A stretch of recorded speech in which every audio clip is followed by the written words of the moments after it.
Hello, world. Welcome back to the Ignited Fortitude podcast with Bobby and Steve. And this is 2 weeks in a row. I'm pretty happy we were able to make it happen again. Hopefully, the next at least month, we'll be able to do it a lot more since School of Ministry is done until January. Not that School of Ministry really hindered me because it's Mondays and Wednesdays. Yeah, but it's another day taken away from your family. Yeah. It's just more time spent being obedient, and now I get to concentrate more on my family. So good deal, dude. Speaking of school being done, how'd your last class pan out? Good. But first, what did you learn teaching School of Ministry, Bobby? Oh, gosh. We were to talk about this before, man. You can put me on the spot like that. That just popped in my mind. Like, bro, you were with us on Mondays at least. Yeah, at least on Mondays. What did I learn, dude? I don't know, man. I think just the opportunity of gathering together and having discussions and talking and dude, it's just I don't know, man. I think I love being able to be in school ministry in that sense. You know what I mean? And it's not like, oh, I get to teach. It's like, dude, we learn together in each class. So that's the third time that I've taught through it. And it's always different group, different topics that get brought up. You know what I mean? And so, yeah, it was good, man. It was really good. I enjoyed your class. Oh, man. It was really good. I enjoyed church history too. So I've always been like a history nut, right? Mm-hmm. Like, especially with like World War II. I think I've mentioned it before. Like, I love looking at how things happened, why they happened, and different ways people handled things. So church history was awesome in the fact that I learned real quickly that man is stupid, right? Like, and history repeats itself. Like, everything that we face in Christianity today is something that's been faced before. And we've talked about that through the podcast as well. As like the enemy doesn't do anything new. Mm-hmm. He just repackages it, right? Like, so our last assignment for church history was about you had to pick a person or an event that affected church history in some way, good or bad, and either present for 2 to 3 minutes or write a paper on it, 2 to 3 page paper. I always write papers because then I don't have to get instant feedback. So that's kind of why I like a podcast too. Like, I don't have anybody here in my face like, no, that's not right, Steve. Except for you. But so I even put it in my paper. Like, I wanted, when I want to write about things, like if I'm going to spend the time, like I want to write about something that I feel passionate about or I feel strongly about, so like looking through all these people throughout history who've affected Christianity, and we've certainly like live out a lot of the effects today, right? I just wasn't finding anything that I was like, man, like, I could have picked Luther or somebody like that. Calvin. Calvin or somebody, but I was just like, no, let me keep looking at it. And one of the things I looked at was like, what are the biggest problems in Christianity today, right? Because if I can tie it back to somebody or something, a specific event, and I found like the progressive church, right? Like, so I started reading about it, and I read some stuff from Alyssa Childers. Yeah. Mm-hmm. And she is super smart on it. And she was talking about the progressive movement and how it can be traced back to the very beginning of Christianity. And then I read I can't remember the other guy's name, but I read some stuff from another guy who was basically like saying like, look, Jesus warned you about the progressive movement. They'll be as like ravenous wolves in sheep clothing, right? Like they're gonna be among you. So I was like, and I started looking into it, and as I looked, like Ignatius and Augustine, like it was just called something different, right? Like Ignatius was writing to the heretics of the day, which would have been the Gnostics, and when you read the quotes and stuff from some of his writings, it's like talking about the same thing. Like they take a piece of scripture and formulate it to mean their own thing and really take the meaning out of it. Most of the time they take Jesus out of it, right? Like either his atoning death or his sinless life, the birth from a virgin, you know, like all of these things people try to explain away, which then you don't even have Christianity anymore, right? Like those things, those are like the core tenets of Christianity, and people try to take it out. And so I wrote a paper about that. And when I handed it into Matt, I was like,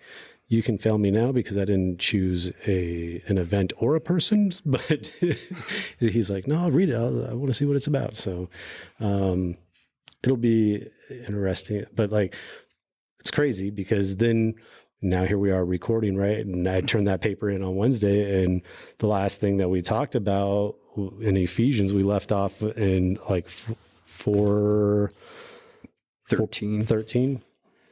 Yeah, where it talks about the unity. Yeah. Right. And then like the very next verse is talking about that we should no longer be children tossed to and fro and carried about with every wind of doctrine by the trickery of men in the cunning craftiness of deceitful plotting. Yep.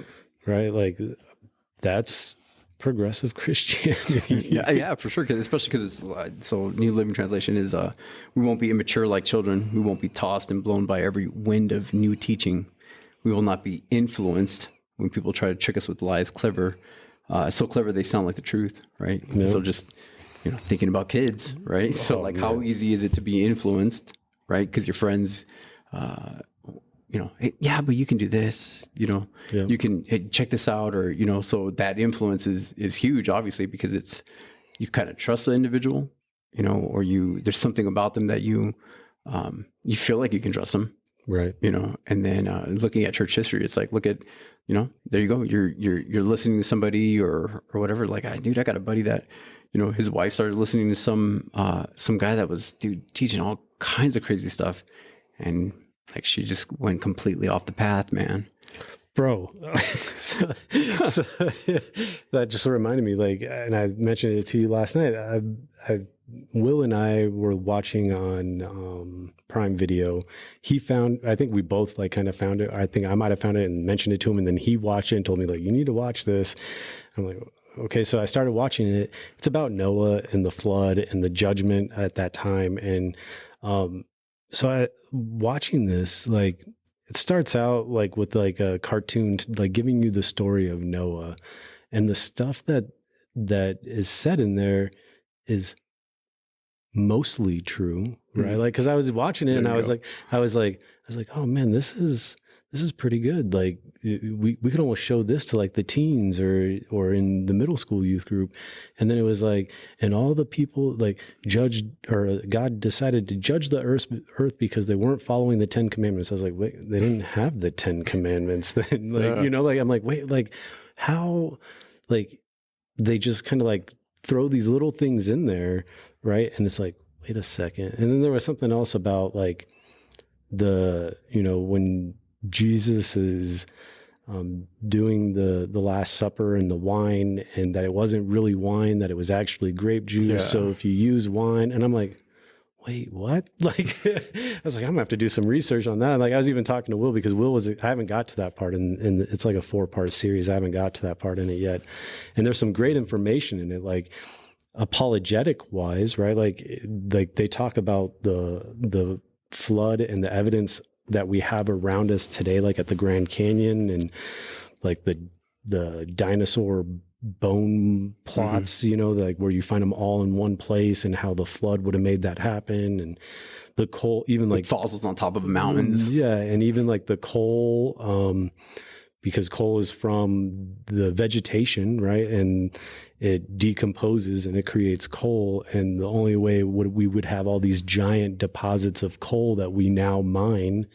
is if a flood pushed it all into one spot and then deposited a layer of soil on top of it, and it starts to decompose. So there's all this stuff in there that I'm like, that's great information. But like, if you don't have a good biblical understanding of like the events of the Bible, right? Like if you haven't read through your Bible at least once, right? Like, or some of the major stories, you'll be like, oh, this is great. And now you're going down the wrong path, right? Yeah. Like, so, I feel strongly about it, like, especially because I think when,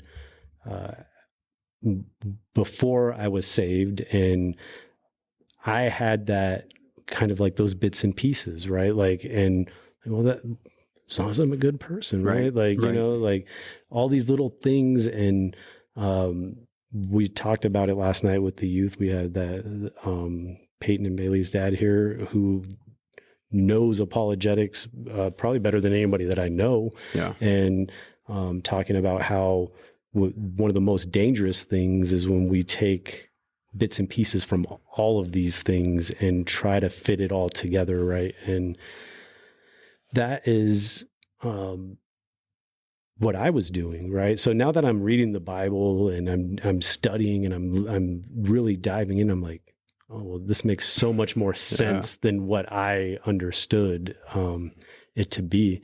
So, and I think that's what's dangerous about it, right? Like you have the mega churches that are like, you know, the prosperity gospel, like they don't want to talk about anything bad. Like, and half the time they don't even use the Bible, you know, like the people that you're saving, how are you saving them? Because they don't know the truth, right?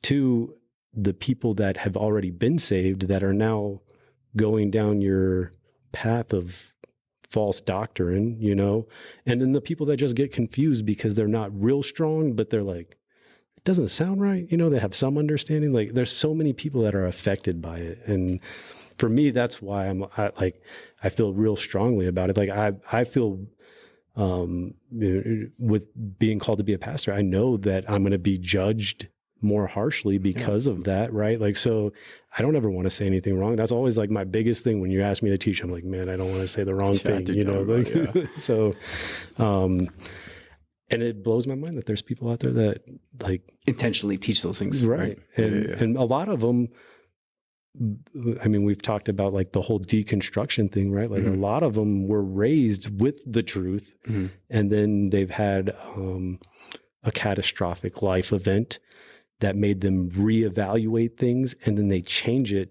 because to meet their standard instead of God's, right? Well, you know what? And that's a good point, right? So like, as we look at even just this part, right? Like, so, you know, the part before that is like, hey, that's what you have, you know, these gifts that God gave to the church, which, you know, are, apostles, pastors, teachers, you know what I mean? In order to keep that mindset in the right place, right? Pointing to Jesus. Right.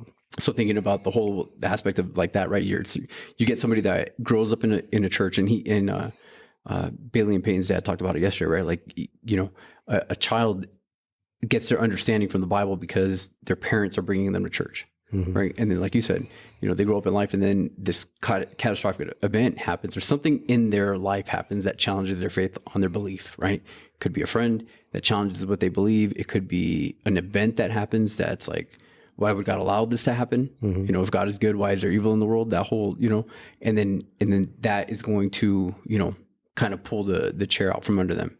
And then they're going to have to decide like, okay, what do I do in this sense? Right.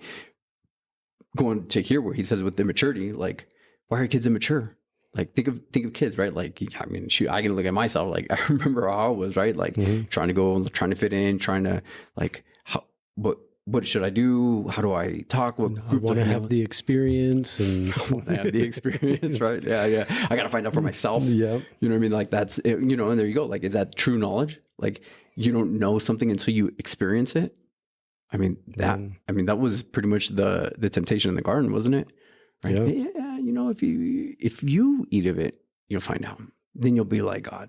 He just doesn't want you to find out. He just doesn't want you to experience it. You know what I mean? It's that whole aspect of like, no, I need to find out for myself.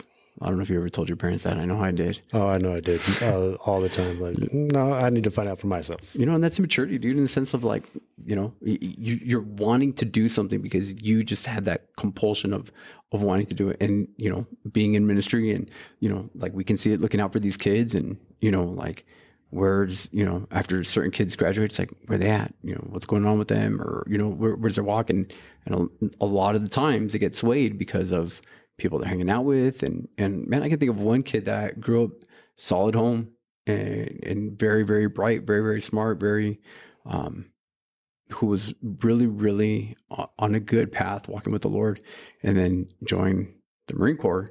And now he's in a place where he thinks like, man, I feel like I was just lied to all these years, and just hearing his mom, like, her heart's broken for her son, but it's like, and I told her, I was like, there's things that aren't adding up to him is what the problem is. Right. He's with these people and they're living some kind of way and things are being done, and he can't understand if they're good people or they're doing these things, why would God judge them?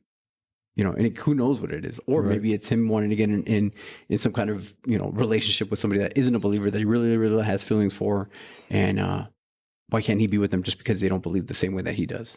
Right. And maybe he's learning that, we talk about it, like, it's pleasurable for a season, right? Mm-hmm. Like, hey, all these things that I wasn't supposed to do, I've done some of them and it was pleasurable and there was no consequence at the time, right? Like, I haven't seen any consequence from it. I know for me, that was like the biggest thing, right? Like, was like, well, I did that, didn't have any consequence. Well, what else can I do? That when I was growing up and all the way until I got saved, it was like, or the consequence wasn't that bad, right? Like, okay, like, I got a slap on the wrist, big deal. The pleasure outweighed the consequence in my mind, right? Not realizing that the one I was sinning against was God, right? Like, and until you understand that God is love, right? And what he's done for us, his creation, like, then it's like, oh, I don't want to do that no more. Right. Like that's when it hits you, like, having that understanding versus looking at it from a purely like worldly view where it's like, nothing's happening to me now. Right. Like, I'm good. So why not keep doing these things, or why change? Well, yeah. And that's the thing. It's like, you find yourself in situations, as a believer, you find yourself in situations and then you start having to navigate circumstances, you know what I mean? And then you start thinking like, well, okay, well, why do I have to do it this way? Or why should I do it that way? You know what I mean? And our feelings more than anything else, like, so thinking of a kid, right? Like, if he's talking about immaturity, we don't want to be like children who are immature. Like, what's the biggest thing with kids? Like, what? Feelings. Yeah. Because they, like, they are highly emotional and highly influenced by their emotions. Right. That's why it even tells us in the Bible that, there's going to come a day where people aren't going to listen to sound doctrine. They're going to look for people that are going to tickle their ears, tell them what they want to hear, because you're in your emotions, man. You know what I mean? Like, you're in your emotions and on something that you desire, right? That's fleshly, or you're in your emotions because of, your feelings because of, hurt or situations that you get put in because of circumstances. Yeah. And it's like, okay, so those are the things that we need to fight against. That's why Paul's telling, like, hey, you know what, like, just going off of, church history, like, it's already been laid out. Like, the Bible tells us clearly, but what ends up happening, you know what I mean? Like, man gets involved, wants to get something and wants to, and I think, like, even looking at church history, right? Like, they want to protect it. You know what I mean? Like, you can look at Catholicism where, it like took part and then it became, like a national religion in that sense. You know what I mean? It's like, okay, well, but we don't want to talk about the freedoms, because if we talk about the freedoms, like, we give people this grace and this mercy, they're just going to abuse it. So, like, let's just try to constrain things and try to get people to live some kind of way. You know what I mean? And make them do these certain things, or, you get it to a place where it's like, okay, well, we don't want to get into the Bible because, they're going to learn, like, you're saved by grace, through faith. And so then, what if they live that and then they're not coming to us anymore because we're not going to be able to tell them, and then they're just going to go off their own path. Like, you know what I mean? Like, you want to, it's like we do it with us as parents to our kids, right? Like, we want to, like, help them out, you know what I mean? And do this, but at the same token, like, sometimes we put it too much in a hard stance where it's like, you know, and you learn. That's why you have, when you have multiple kids, by the time you get to that last one, you're like, whatever. Yeah, the last one's you're like, gonna be fine regardless. Yeah, I make it a point with like my. I'm not even gonna go down that path like, because I'm gonna get on a whole thing with my kids again, and I'm like, no.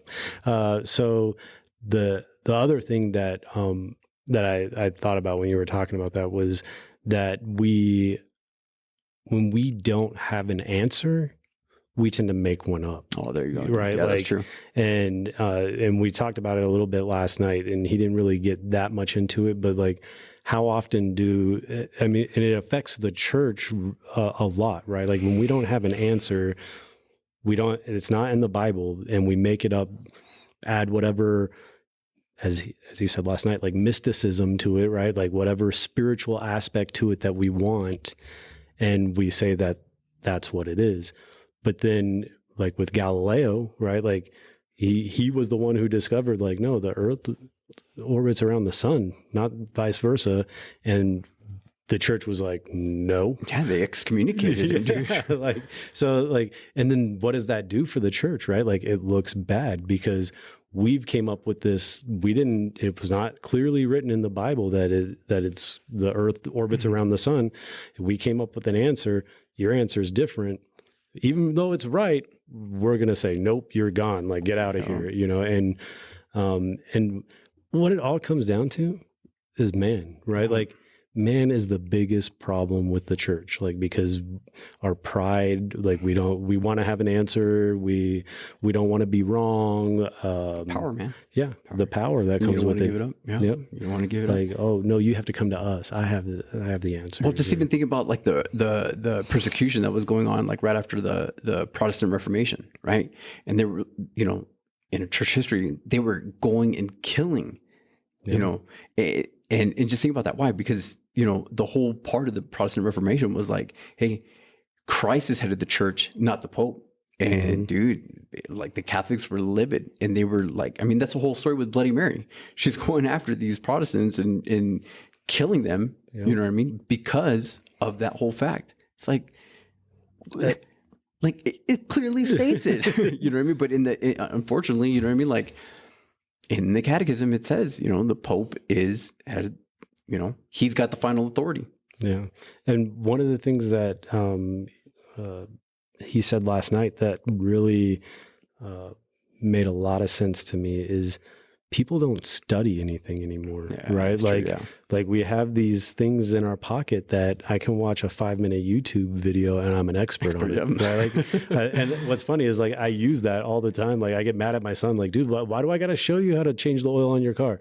Look it up on YouTube. Like it's there, right? Like I can do anything in my house now, like because there's a YouTube video to show me how, right? Like, and we don't do any research. So I think that's why, like, the Bible, nobody's reading it, right? Like even when I was writing my paper, right? Like, let me Google the biggest problem with the church, right? Like Jesus told us what one of the biggest problems with the church was going to be, right? But I didn't look at the Bible. I was like, let me Google it and read what all these other people say. Like, and I didn't even read the whole thing, right? Like the one that Alyssa Childers wrote, like I read the first part, which was about progressive Christianity, like where it came from, right? Because that's what I needed at the time.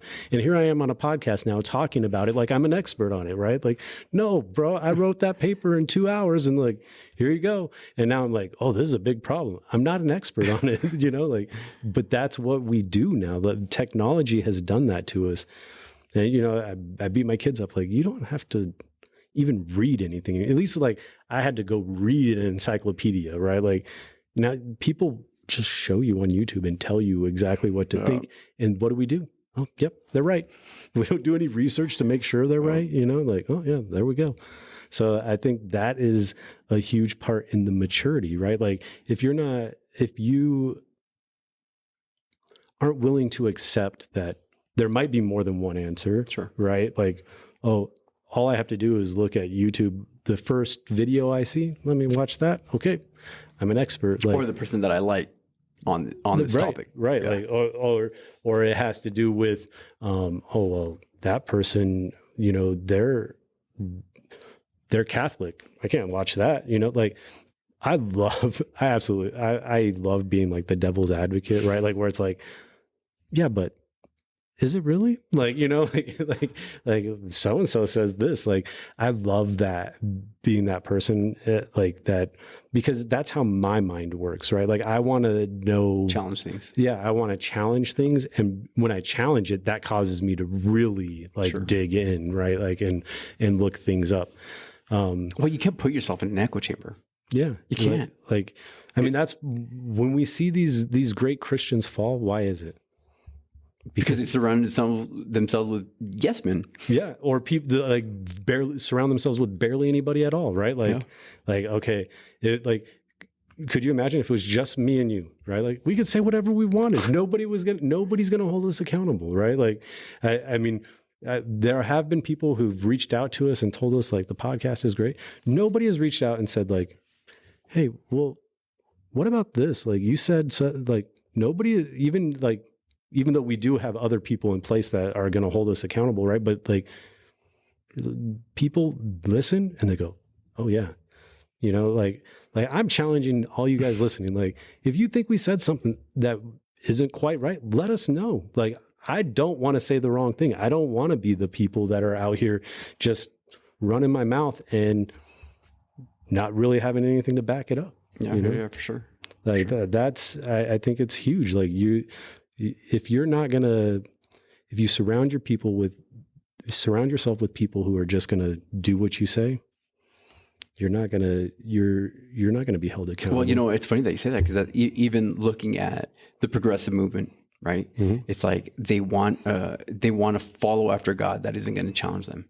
And they're looking, ultimately they're looking for God to be okay with what they're doing. Yep. I mean, I think one of these days we should like, the one that's on the top of my head is the one that was that guy in Flagstaff that is talking about how like they're accepting the whole LGBT movement and all this other stuff, and he's at the university like NAU, you know what I mean? Mm-hmm. And so there's all these people that are there, you know what I mean? And he talks like we should break the sermon down one of these days, you know what I mean? And do that, but like here you go. It's like you want God to be okay with what you're doing, and here's the thing: like if God isn't challenging me on a constant basis, there's a problem. Yeah. Seriously. There's a problem. You know what I mean? Like even in marriage, right? Like the beauty of marriage is the fact that you're with somebody that, is on opposite sides of things from you, right? Not against you, not against what you're doing, but it's like, there's that conflict within the marriage, and that conflict is what builds a strong marriage. Yeah.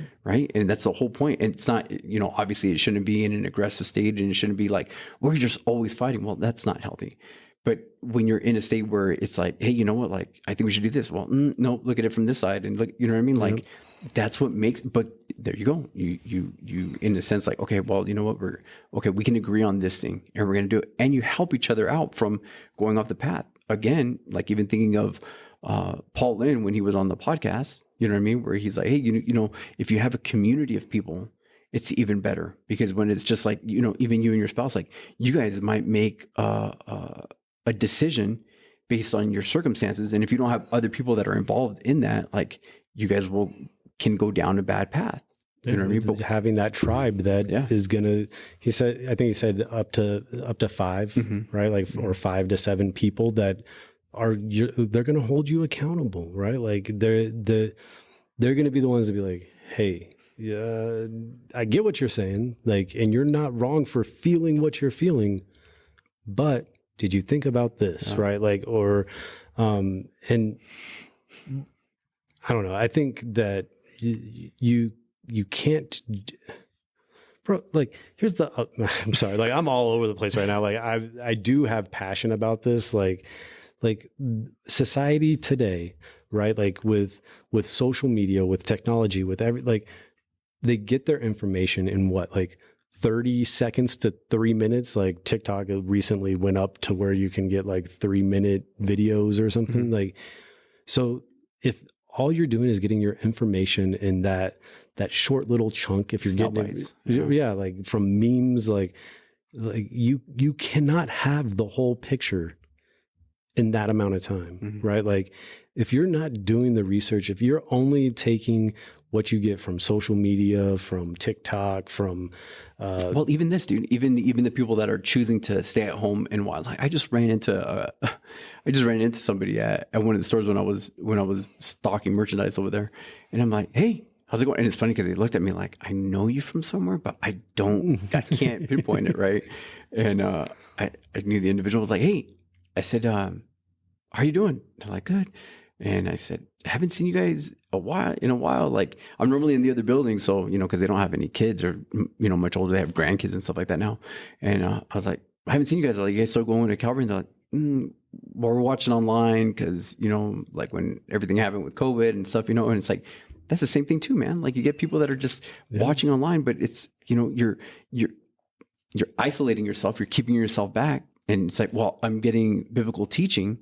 Yeah, but you're not getting the fellowship. Yeah, you're not getting the fellowship. You're not interacting with other believer in, you know what I mean? Here you go. Like once again, if it's just you and your spouse, it's like, okay, cool. That's how we feel, and then people, kind of rub you the wrong way and you're like, forget them. Well, that's one of the things that we talked about on Wednesday in our last class was like there's always like a fine line, right? Like it's a double-edged sword.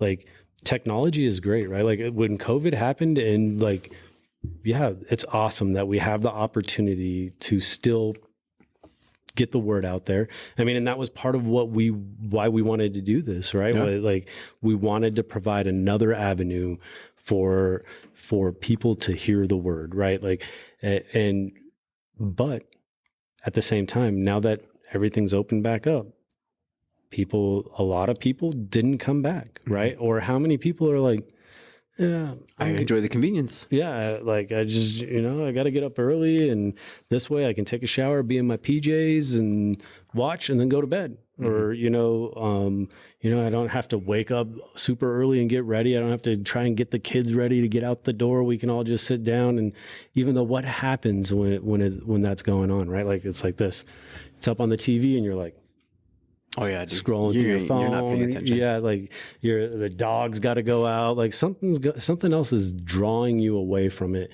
and then that vital aspect of fellowship. Like, I mean, that's been my thing. I mean, we've talked about it before. Like, the most important aspect for me about coming to church is being around other people who believe, but not other people who are just going to be like, yeah, you're right. Right. Like, because I've been challenged so many times, like really, Steve, like, that's what you think? Like, no. Okay. Let me step back and reevaluate. Those you surround yourself with, right? Like, are going to be the ones that it's going to determine who you are. I mean, it's that easy, right? Like, it's going to determine the decisions you make, right? Like, if they're not going to hold you accountable, then you can do whatever you want. If they're, let's say they do go to church, right? But on Sunday morning, the second service, because they don't want to get up too early, and then because Saturday night they want to go out and party, and that's what you're doing with them, right? Like, what life are you living, right? Like, are you that person that does this on Sunday and this on Saturday? So I think it's super important to surround yourself with people who believe the same thing, but that are strong, right? Like, that are strong in their beliefs, that understand the scriptures, that understand what it means to be a Christian, right? Like, I don't know. Well, look, we talked about it with Benny, right? You have somebody in your life that's like, a Paul to you, and then somebody that's like Timothy. You know what I mean? And you gather, and that's why, at school, when we did our last class was fellowship. You know what I mean? And it's funny because that's the one that everybody's kind of like, it's, if I could take a break and not come to this class, I probably would rather not. You know what I mean? Because it's like, it's the easiest class you're gonna have. Yeah, it's the easiest class you're gonna. But it honestly, dude, it's like the most important part of doing ministry. Yeah, and I mean, it goes back to like, it can be painful, right? Like, because you kind of don't like people in that setting, or they rub you the wrong way. Or I'm going to be, I'm like, I might be held accountable for something, right? Like nobody likes being told they're wrong. Nobody wants to feel like they messed up, right? Like, and that's why we're supposed to do it all in love, right? Yeah. Like it's not, I mean, I'm sure you saw in the class, right? Like between me, Will, Aaron, Lolo, Ken, Dante, like there is a lot of jest, right? Like a lot of joking, but it's also accountability, right? Like I'm gonna call you out, Aaron. Like I called Aaron Noah or not Noah, Jonah. Yeah. Like he sent a group text, like, is it just turning in our papers tonight? Because I've already turned mine in. Like, all right, Jonah, like you know what Don't do what you're supposed to do. Yeah, you know what God's called you to do, but you don't want to go do it. Like, sure, go ahead. Like whatever you want to do, but like that's the accountability, but it's like, it's coming from love. And Aaron knows that, right? Like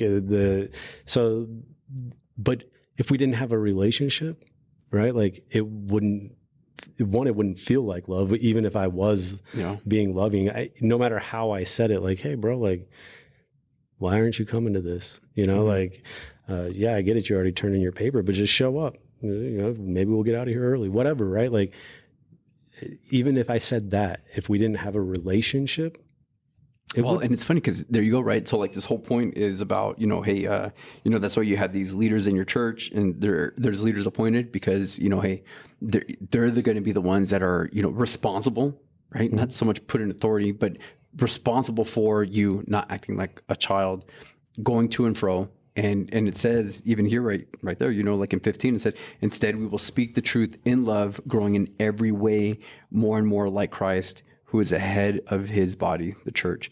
He makes the whole body fit together perfectly. As each part does its own special work, it helps the other parts grow so that the whole body is healthy and growing and full of love. And, it's like, here's the thing, right? You got to speak the truth in love, because it's like, hey, look, I know that you're listening to this, teacher or this thing, or you're kind of like reading these books or doing these things. Like, hey, like we need to talk about some things that is actually going to pull you away from, and you need to be mindful of, what it is that you're reading, or what it is that you're listening, or what that mindset is, or, or how you're feeling in this situation, or what it is that you're, you know what I mean? Like you have to put those things in. Obviously, I like what Wiersbe says. He's like, truth without love is brutality, and love without truth is hypocrisy. Right. Mm-hmm. So like, if I just tell you the truth, you know what I mean? And I'm just a jerk about it. Like what benefit is that? Like, you're just going to walk away from it, even though it was true, but because of, the tone of my voice and the approach that I get to you, you're going to be more defensive on your position. And even though it is right, you're just not going to do it regardless. Right. Or if I, even in that sense where it's like, oh, well, if you don't want to do it, go ahead. It's all good. Like, I wouldn't let somebody out. I heard somebody say something like, if you knew there was going to be a terrorist attack at a given place that you knew somebody was going to, would you warn them about it? If you knew, you know what I mean? And if somebody wanted to go anyways, are you just going to be like, well, if you really want to go, like, I don't think you should go to that, but well, if you want to go, you'll probably be okay, or whatever. And it's like, that's not being loving. You're like setting them up for death.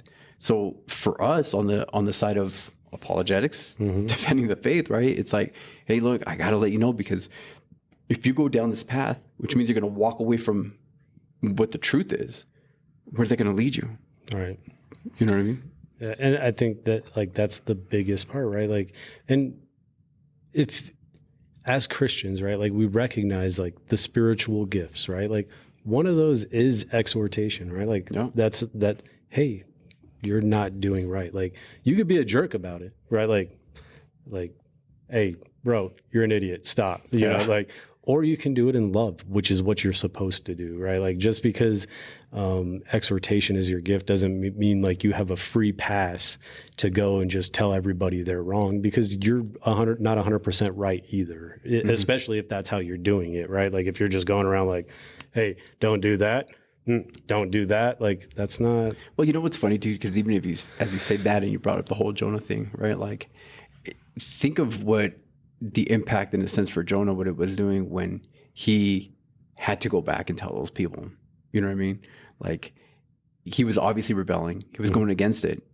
But look at even though he was going against what God wanted him to do, you know what I mean? And the whole storm came. And then even when they were like trying to throw him off the boat, you know what I mean? Like in that moment, like he told those people, you know, those sailors, he's like, hey, you know what? You need to throw me off the boat. Like he was, I mean, it's because of me. Yeah, it's because of me. And you know what? You need to throw me off. And even though they threw him off the boat, and if you pretty much kill me, right? Like if you throw me overboard and I die, you'll be saved. Kind of like a big story of Christ, right? Yeah. But you throw me in, then I'll be saved. But then God still gives him mercy, right? And so then think of what God was trying to do in that situation, of even showing Jonah, like, look, how are these people that don't know their right from their left, children, and all these other things, like, how am I supposed to just be okay with just destroying them? You know what I mean? Right. And then, you know, obviously later on, Jonah gets upset because this, you know, this plant grows and gets in some shade, and then all of a sudden a worm eats it, and you know what I mean? He's mad about it. And he's like, dude, you're mad over a plant that you had nothing to do with. You know what I mean? And that whole thing. So for us, like, whole point of exhortation, the whole point of showing grace and mercy, and even here, right? Like speaking the truth in love is to make it so that we fit together. Like, dude, That unity. yeah, man, that unity, right? And if we're like building something, like if we're stacking bricks on top of it, like, hey, man, we want it even. We don't want these gaps. We don't want something that's going to cause it to fall once we start building it up. You know what I mean? And it's like, hey, those things in Proverbs, it tells us like iron sharpens iron, right? So like we're getting that refinement, and it's like, yeah, dude, maybe there's some people that I would rather not be involved with or rather not be next to. But you know what? Those people are chiseling you down. They're refining you, and they're like working out those hard spots so that way the Lord can actually do the work that he needs to do in us. Sorry, that sun's like right in my eyes right now. Well, dude, I think that's a good point. Okay, but I got to tell you this story real quick, just because it's funny. So, what was it? Wednesday, I think it was. I came to work, and that morning the previous day I called out. I had a really bad migraine. I had to take some medicine that puts me to sleep. So that morning I come in, and Will's there, and he's standing at the refrigerator in the office, right? And like everything's out on the ground. I'm like, dude, what's going on? He's like, somebody put a gallon of milk in here, and I don't know what happened. Like there's like a seam that just opened up or something. I don't know if it got so cold that it expanded a little bit, and then the milk started coming out into the refrigerator. And I was like, dang, man, that sucks. Like I go into my office real quick, and like I put in my ID card, and Will's still out there like cleaning up. It's not Will's milk, right? Like he's just cleaning it up. And I was sitting there, I was like, I should go help him. And I was like, I don't do well with like smells and textures, and I don't have like a real good sense of smell since COVID, but I don't do well with them. So I was like, oh man, like I'm gonna gag or something. And even though it's not spoiled milk, it's just like overnight, you know. And I'm like, all right, well, I'm gonna help you. What do you need me to do? And he's like, well, if you want to go, like, because he had taken out the shelves in the drawer and he's going to wash it. And he's like, if you want to get all the milk out of there. And I'm sitting there with like a million paper towels, trying not to touch it because I know if I touch it, I'll gag. And I was like, when Will comes back, like I'm getting it all. I finally get it all cleaned up, and I was like, Will, you know what? I was like, the only reason why I came to help you was because this morning I read that Jesus washed all the disciples' feet, and I felt bad for leaving. I was like, I can't let Will do this on his own. Like if Jesus can wash Judas's feet, I can help Will clean out the refrigerators. It was just one of those things where I was like, man, I'm glad I read this morning, because I would have told Will, I would have came up with the excuse. I would have been like, dude, like I'll help you, but I'm probably going to get sick and I'm gonna have to go home. Like even though it's not spoiled, like just touching it and knowing that it's not in the container anymore. Right. Like I would have been gagging, like just the smell of milk, like even though it's not rotten, like, bleh, you know, it's like, it was just one of those things. Like I had literally read that morning, and I was like, and I thought like I, in my like little reflection time, I wrote about that, like how Jesus was so loving that he even washed Judas's feet, knowing what was coming. Well, right? What's crazy about that is that in the scripture, I think it's in Luke, where he says, like, I have with fervent desired to eat this meal with you. It's like, what? Yeah. Like you read that, you know what's coming. You know what's going to happen. You know who's in that room. You know what they're all going to do. You know what Judas is going to do. And he said, man, with desire, I desired to eat this meal with you. And it's like, dude. Yep.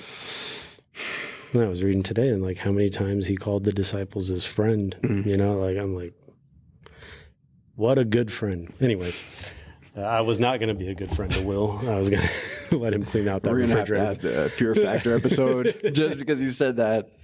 I'll be, bro, like almost anything I'm good. Like texture, smells, I'm like, like, funny. No, I'm not gonna go too much into it. Like one of my dogs throws up in the house. We're like, babe, you better come get this. Like I can't. Like I don't. She could cover it with a paper towel, and all I have to do is go and pick it up. If I feel that, just nah, bro. Like that's not me. Not me. Bodily functions, nope, not. Anyways, like should have seen me like trying to change my kids' diapers. No, bro. I did it. That's but hilarious. Like lots of baby wipes, like nothing's touching me. Mr. Bean. All right, man. Well, how about you pray us out? That's a good place to stop. Dear Heavenly Father, I thank you for this opportunity, the time for us to come together. And I hope that through this, people are able to recognize that this is all about glorifying you, God, and not taking you and Jesus and the Holy Spirit out of any of it, not changing the core tenets that what you have created is perfect, that we don't need to change it at all, that we understand it, we understand our role and where we fit in. And I ask that you, for all of us, that you give us discernment, Lord. You show us when somebody has changed or tainted your word to benefit them or benefit others, Lord, that the word that you have provided is perfect. It's inerrant, that we don't need to change it in any way. And I ask that for anybody that's struggling out there, Lord, that just come alongside them. You know, I read yesterday about the peace that only you can give. And I realize through a lot of the things that I've gone through, how true that is, that there's only the peace that you provide is like no other, and come alongside them, Lord, and help them, give them that peace. And most of all, Lord, I just ask that you keep revealing yourselves to us. And I'm so thankful that we have the grace and mercy we have. And I pray all this in Jesus' mighty name. Amen. Amen.